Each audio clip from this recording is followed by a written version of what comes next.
est-ce que ChatGPT est aujourd'hui le meilleur LLM que tu peux utiliser pour cette année 2026 qui arrive? Là, je suis sur l'interface donc de ChatGPT. On peut voir qu'on est à la version 5.2 qui est sortie il y a quelques jours. Et je vais te donner mon avis sur, voilà, tu payes 20 euros. Alors, je vais parler de la version payante parce que j'estime que si tu regardes cette vidéo, c'est parce que tu as quand même envie d'avoir de la qualité et potentiellement donc de payer parce que sinon bah, tu pourrais juste utiliser tout ce qui est gratuit à ta disposition. Donc, je vais te parler de la version payante à 20 euros. Et donc, tu as accès au dernier modèle, voilà, tu as accès à pas mal de choses ici. Alors, moins qu'avant, tu vois, avant, tu avais les Legacy, et tu en avais beaucoup plus, tu avais 4 et tout. Là, c'est pas mal d'avoir ça, au moins, ça te permet... bah, moi, quand je veux vraiment de la qualité, je mets du thinking, mais sinon, je laisse en auto et c'est pas mal.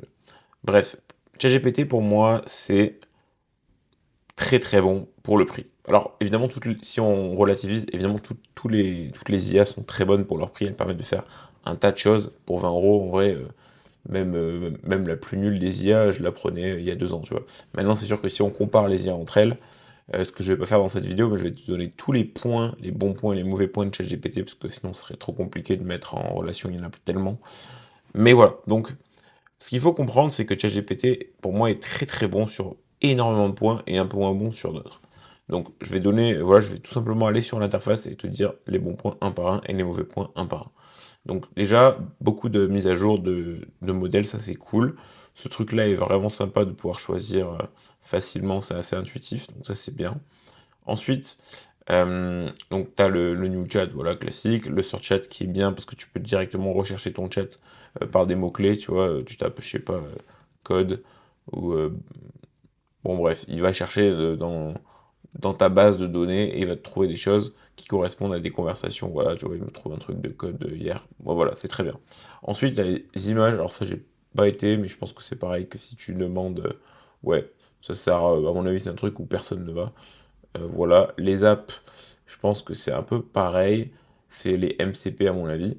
Donc, c'est pas très utile. Codex, c'est très très bien, mais je vais pas en parler dans cette vidéo parce qu'on va pas tout simplement l'utiliser à travers cette interface parce que c'est pas du tout ce qu'il faut faire. Il faut utiliser des IDE, donc en l'occurrence Visual Studio Code. Enfin, je vais te montrer, tu peux. Moi, je l'utilise à travers, voilà, ici, là. Et là, c'est très intéressant. Là, ça vaut le coup. Et c'est vrai, je te recommande d'essayer si tu as ChatGPT et que tu codes. Mais sinon, pas par ici. Mais en tout cas, tu y as accès pour 20 balles et tu as pas mal accès à. Enfin, tu as beaucoup de tokens. Donc, très clairement, c'est un très gros point, ça. Un très très très bon point. Ça, Atlas, je l'utilise pas, donc je pourrais pas donner mon avis là-dessus. Mais personnellement, je suis pas hyper fan d'utiliser un autre navigateur que Chrome. Alors, je crois qu'ils sont basés sur Chrome, mais je crois qu'il y a des problèmes avec les données et tout. Bref, en termes de confidentialité, c'est pas le meilleur. Ensuite, on a les GPT. Les GPT, très intéressant. Très intéressant, mais je vais boire un peu de café avant. Alors, pour les GPT, ce qui est bien, c'est que tu peux te créer du coup une IA spécialisée dans un domaine spécifique. Donc là, tu vois, moi par exemple, j'en ai une sur qui est experte sur les réseaux sociaux pour ma marque MyBestIm. Et donc, ça permet que t'as pas besoin de toujours de lui rappeler le contexte ou de la respécialiser parce que tu sais que quand tu promptes, tu vas lui donner un contexte, tu vas lui donner une mission, des responsabilités. Ça peut être redondant si tu as toujours un peu la même chose, genre je sais pas, mettons, tous les samedis du mois, tous les samedis même, mettons, tu fais des vidéos et tu as besoin bah, je sais pas, rédiger les scripts ou peu importe. Et bien à ce moment-là, si tu fais ça tout le temps et que tu dois redémarrer une nouvelle conversation tous les samedis, bah c'est chiant parce que ça va être la même chose, tu vas peut-être perdre 30 minutes à redonner le contexte, et des fois tu vas pas avoir la même qualité, etc. parce que tu auras moins de données de contexte. Bref, du coup c'est ça, les GPT ça sert pour ça, et tu peux en créer plein, et c'est vraiment pas mal pour ça. Donc ça c'est un point fort quand même de OpenAI, donc de ChatGPT. Ensuite, tu as les projets qui, à ne pas confondre, c'est juste pour garder le contexte, mais tu peux stocker plusieurs. euh, Tu vois, là, on a pas mal de conversations différentes qui sont sous MyBestSim.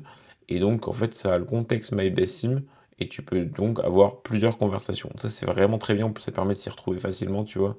Donc, ça, c'est hyper, hyper cool. mais c'est pas des GPT, attention. Et ce qui est dommage d'ailleurs, c'est qu'on puisse pas.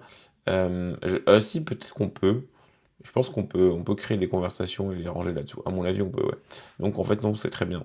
C'est très bien. Je pourrais par exemple démarrer une conversation avec experts réseaux sociaux et la placer en dessous. Donc ça, c'est un très bon point également. Très rapidement, j'interromps la vidéo pour te demander si tu apprends quelque chose dans cette vidéo, alors rends-le-moi en mettant un pouce en l'air, ça aide énormément la chaîne.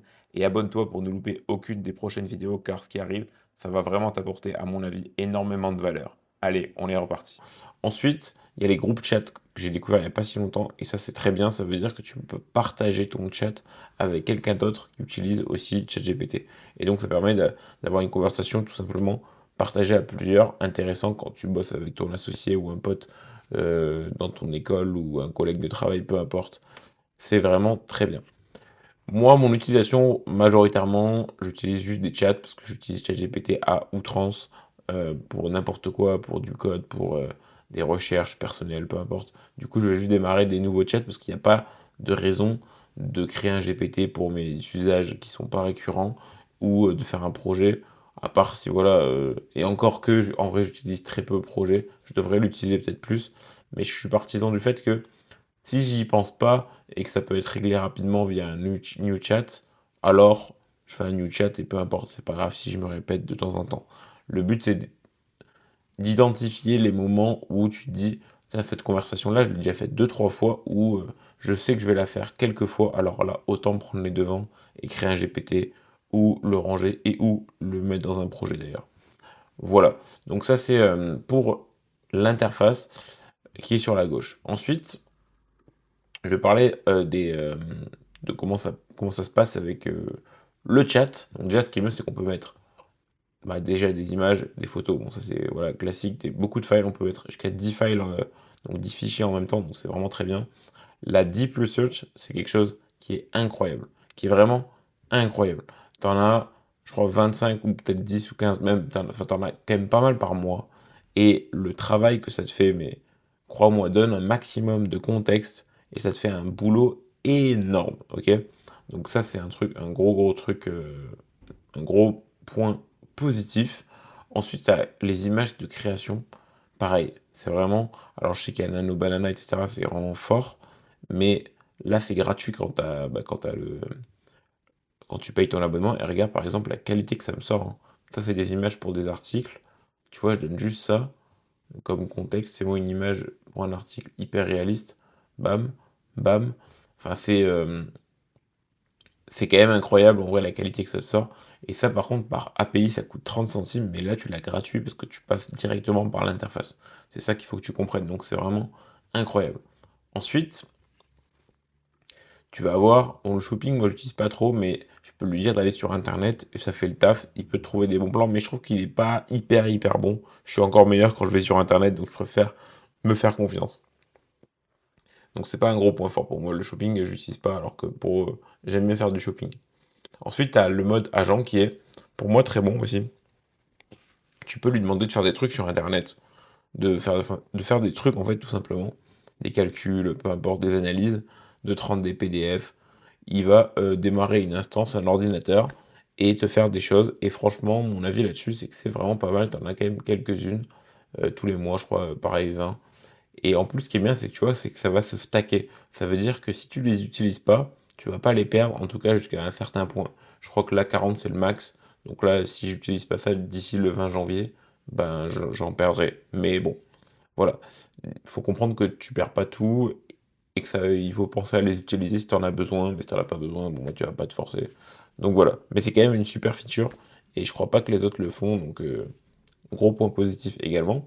Ensuite, tu as le Study and Learn qui est vraiment très bien. Je te recommande d'essayer si tu veux apprendre une langue ou peu importe. C'est très puissant. Il va jamais te donner la réponse.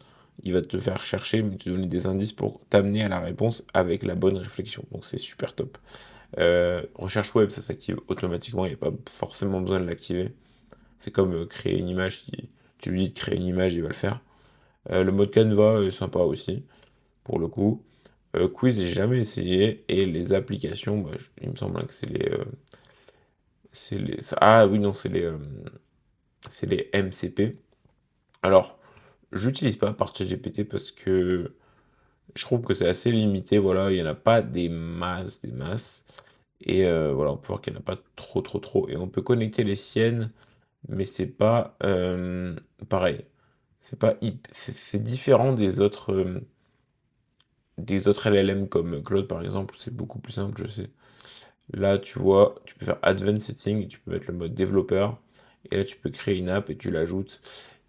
Et ça se fait bien, mais c'est quand même pas le mieux. Je pense que sur l'application desktop de ChatGPT, c'est plus simple. Mais voilà, c'est pas ce que j'utilise le plus, honnêtement. Je préfère passer par Claude pour ça. Et je ferai une vidéo là-dessus, bien évidemment, pour en parler. Mais du coup, les MCP, c'est pas leur fort à ChatGPT. En plus, ils sont toujours un petit peu en retard. Et d'ailleurs, dans le développement, donc ChatGPT, c'est pas le meilleur développeur. En fait, ChatGPT, il est en ce moment, actuellement, pas le meilleur de partout. On peut aller voir sur Arena, donc c'est Arena LLM. Hop, et on peut faire le comparatif tout de suite. Donc là, on peut faire tac. Et là, on peut voir que voilà, en texte, Gemini est bien meilleur que. Bah, en fait, GPT est loin, hein, il est très très loin. Alors, il n'y a pas le 5.2, mais bon, je pense que même si le high il est là, alors à mon avis, le 5.2 sera pas très loin. En développement web, voilà. Là, on peut voir que c'est le 5.2 high qui est en deuxième, mais il est derrière Opus 4.5. Mais ça veut dire que si tu dev normalement, tu auras plutôt ce niveau-là. Pour les images, voilà, c'est pas mal. Je trouve également que c'est pas mal. Donc ça m'étonne pas qu'il soit premier. En vision, voilà, il n'est pas le meilleur non plus. En image edit, voilà, en image, il est pas mauvais. En search, bon, voilà, ok. Et voilà, on peut voir en fait que ChatGPT n'est jamais trop premier. Soit c'est Claude pour le dev, soit c'est souvent Gemini en ce moment, en tout cas, à part pour les images. Donc, mon point, c'est GPT, c'est un très bon LLM qui fait un peu tout, mais surtout là où il est très très très intéressant, et j'en ai pas encore parlé, c'est pour son utilisation au niveau des tokens. Ça veut dire qu'il est pas cher. Parce que sur d'autres LLM, par exemple Claude, tu vas payer ton abonnement, mais tu vas être limité à un certain nombre de requêtes toutes les X heures. Si tu dépasses ce quota, bon ben tu vas devoir attendre quelques minutes, quelques heures pour pouvoir recommencer. ChatGPT, et je pense qu'il y a la même chose de partout parce qu'ils veulent pas que tu abuses, mais ChatGPT, je l'ai jamais eu. Je l'ai jamais eu, ou ça fait très très très longtemps pour être honnête que je l'ai jamais eu, que je l'ai plus eu, pardon. Et donc, c'est hyper permissif, tu peux y aller, tu peux taper, taper, taper, tu peux poser plein de questions et tu te sentiras jamais limité. Enfin, en tout cas, moi, c'est mon cas et j'utilise énormément de ChatGPT. Donc, si tu as une utilisation un petit peu à outrance, tu lui poses un peu toutes les questions qui te passent par la tête et tu n'as jamais envie qu'il te lâche, que tu dois attendre, alors mais c'est le meilleur, fonce, prends-le, abonne-toi, ça coûte 15 balles, enfin peut-être 20 balles par mois. Voilà, ça te permet de faire vraiment tout ce dont tu as besoin dans ton quotidien, autant à la fois personnel que dans ton travail professionnel. Voilà, je t'ai donné mon avis franc. En plus, j'ai oublié de parler de ça. Tu peux dicter, donc c'est cool parce que là, tu vois, je suis en train de parler. Il va faire ça à l'écrit. Donc ça, c'est vraiment pas mal aussi, pour être honnête. Et tu peux également lui parler. Ça, je l'utilise beaucoup moins. Plus par le téléphone. Quant à l'application, c'est aussi intéressant. Et tu peux lui montrer aussi via la webcam. Par exemple, tu es en train de cuisiner, tu peux lui montrer ton assiette, lui dire qu'est-ce que je dois rajouter, etc. Il a le contexte. Franchement, ça marche pas mal aussi. Je te recommande d'essayer. Voilà, si t'as aimé mon avis franc, parce que là, je t'ai vraiment tout donné, franc et honnête sur ChatGPT, bah, je te laisse me le faire savoir en mettant un pouce bleu, ça aide à référencer les vidéos, c'est très cool. Mettre un commentaire si t'as un autre avis, si t'as des choses que j'ai pas dit, etc. Ça peut être pertinent aussi pour moi et pour les autres. Et puis, n'hésite pas à t'abonner, parce que je vais sortir pas mal de vidéos comme ça sur l'intelligence artificielle et tous les outils que j'utilise au quotidien qui pourraient t'intéresser. Allez, salut!